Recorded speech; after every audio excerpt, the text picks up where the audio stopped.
نصر من اللہ و فتح قریب. یا اللہ ہمیں فتح عطا فرما، فتح، ایسی فتح جو ہمیشہ سے ہماری افواج، ہماری فورسز کے نصیب میں لکھی گئی ہے. کل رات سب نے دیکھا کہ ہماری سرحدوں پر کیا ہوا.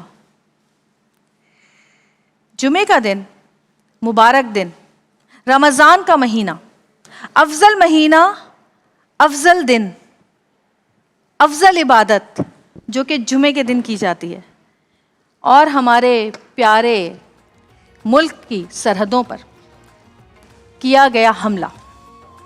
اور حملہ بھی کس نے کیا؟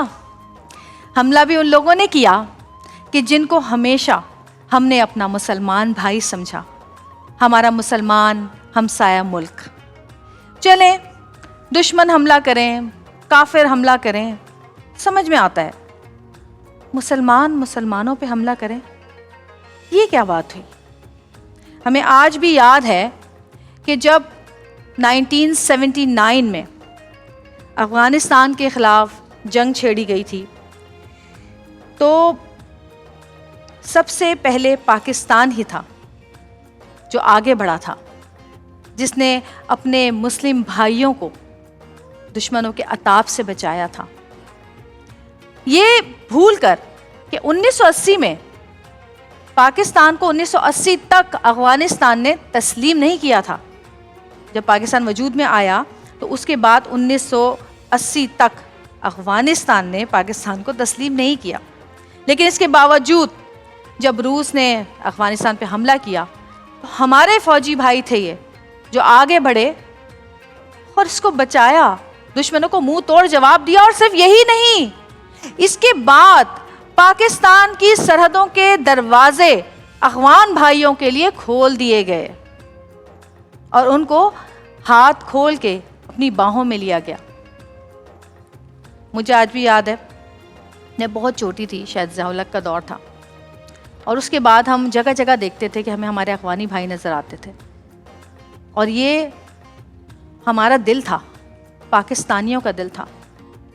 آپ دیکھیں کہ ہماری پاکستانی فوجیں ہمیشہ صرف اپنے ملک کے ہی لیے نہیں بلکہ اپنے مسلم ممالک کے لیے بھی تیار رہتی ہیں.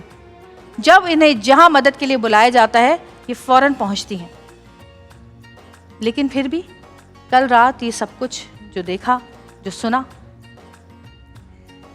خیر خدشہ تو پہلے سے ہی تھا، کیونکہ بہت سارے ایسے واقعات ہو چکے ہیں جہاں پر بہت سارے ہمارے افغانی بھائیوں نے ہمارے پاکستانیوں کے لیے، ہمارے مسلم بھائیوں کے لیے اپنی نفرت کا اظہار کیا ہے، چاہے وہ کرکٹ میچ ہو، چاہے کوئی اور جگہ. اور کل رات جو ہوا وہ آپ سب نے دیکھا. لیکن ہمارے فوجی بھائیوں نے دشمن کو منہ توڑ جواب دیا. ایسا منہ توڑ جواب کہ انہوں نے شاید کبھی سوچا بھی نہیں ہوگا کہ ان کے ساتھ یہ ہوگا.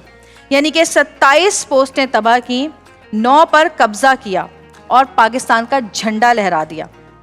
133 ہلاکتیں اور 200 سے زائد زخمی ہوئے. لیکن دیکھیں آپ کہ کہتے ہیں کہ حضرت علی کا قول ہے کہ جس پہ احسان کرو اس کے شر سے بچو. بس یہ وہی شر ہے جس سے ہمیں بچنا ہے.